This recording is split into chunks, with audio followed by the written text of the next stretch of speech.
Aliens Colonial Marines was a game that was really built up and was in quite a bit of development hell for quite some time. And it was also developed by Gearbox and Sega at the time, and a lot of people were really excited about this game. So, when the game came out, this game was hated for so long because it was such a huge disappointment. So, for those of you who do not know, this game takes place right after the events of Aliens, and you basically play as one of a squad member that goes to LV-426, and you basically get to investigate the actions that have happened from the movie. Of course, twists happen, and you're fighting off alien hordes and what have you. And I guess I better not kind of piddle around with it. This game is not a great game, but is it really that bad of a game? No. I would say it's not. And to start explaining as to why, let's go ahead and start with the first thing, the atmosphere. The atmosphere of this game is actually really good and very faithful to the first two Alien movies. It really kind of gets down the vibe that Ridley Scott had created in the first movie and James Cameron brings over to the second movie. This game really encapsulates that sort of isolated horror, or at least tension, that the movies have, and I love that. Which also leads into the design. The design is very almost kind of like H.R. Geiger, but not quite.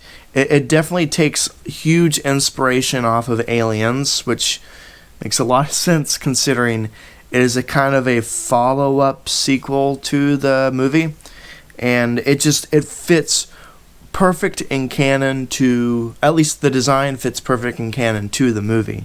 And also the tone, like I said, it really gets that alien vibe that the movies have. Also, a really cool thing, the callbacks.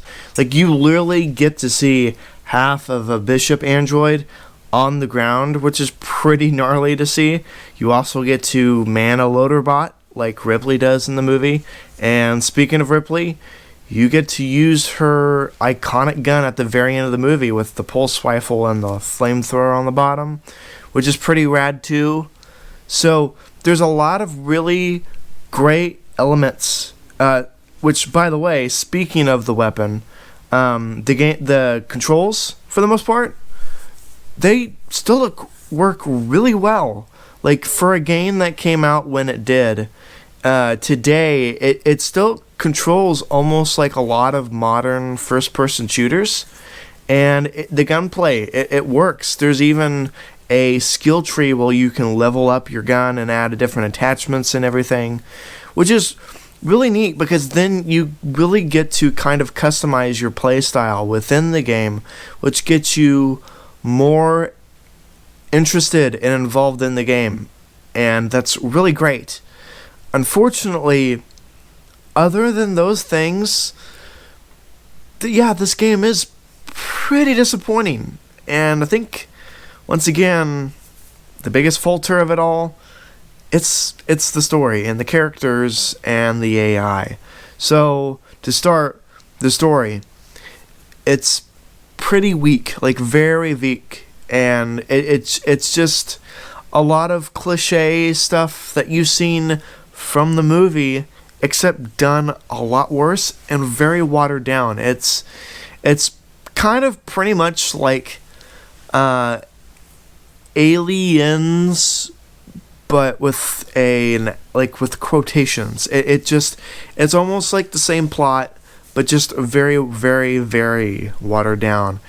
And also the characters are nothing but huge cliches, and that's very disappointing. I think the only two bright spots, of course, have got to be Michael Biehn coming back as Hicks, which is really great to see, and Lance Hendricks back as another Bishop android. Both are really great to see, and it puts you back in the world of Aliens. But it's sadly not enough to really immerse yourself within the game. And what's even worse than that has got to be the AI, which I will say, compared to how it was when the game first came out, is better.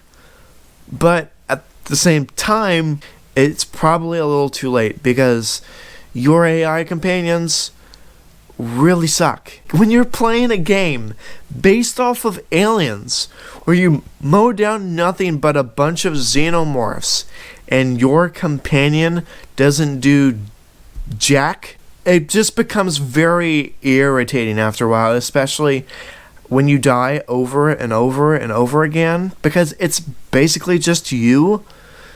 It really sucks. I will say, I think one way to combat that would be playing with another person. I think this kind of game is probably going to be a much better game if played couch co-op style with a buddy or a brother or a sibling or somebody with you, as you both basically mow down xenomorphs together. This is that kind of game. I feel like this game really benefits from co-op. Otherwise, it's going to end up being a very bland, forgettable, and just a disappointing game to play by yourself. Is this game bad?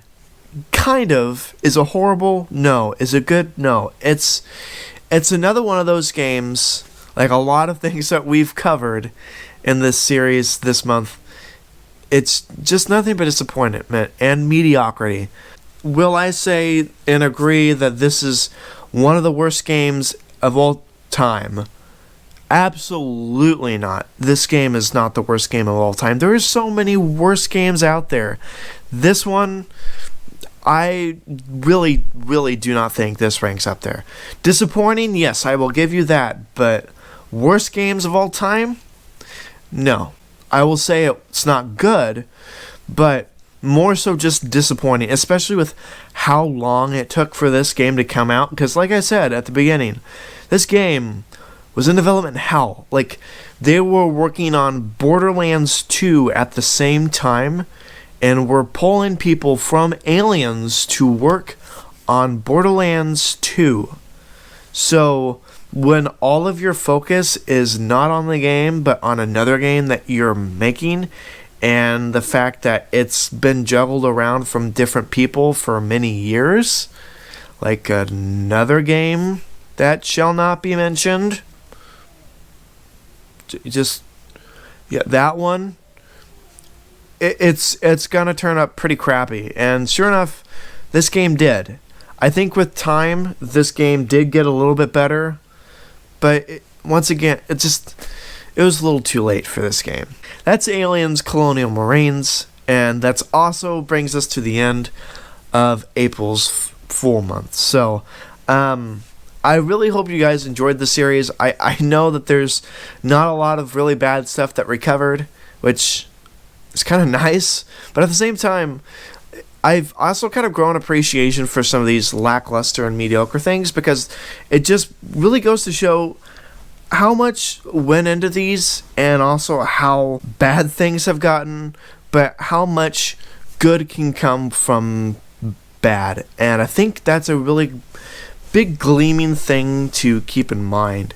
I really hope you guys kind of get the same thing, and I hope you guys kind of give some of this other stuff a second chance. Are they great things?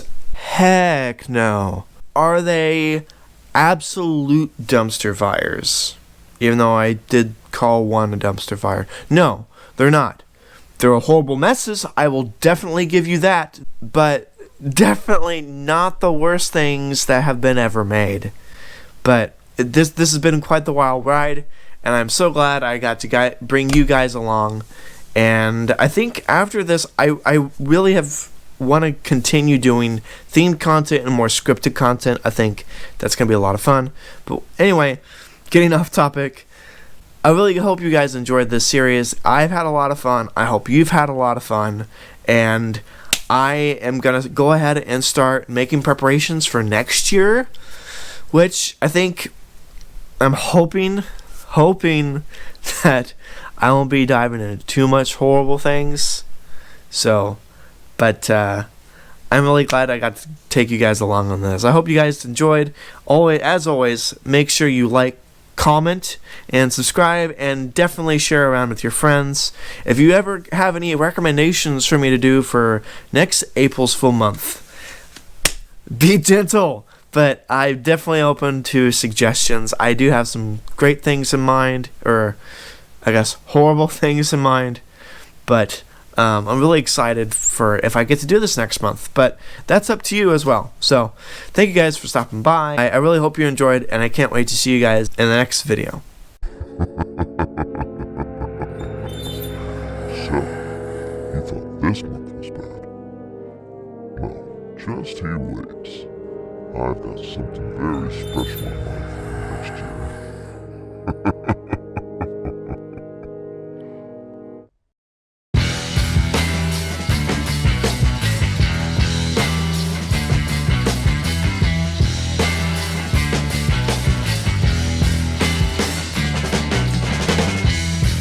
So there's... What is up, Ryan? You're gonna have to start all over, you know that, right? You heard that whole thing. No. Why? It's because I came in just now. Yeah, I know. No, are you listening to music? No. Well, this is like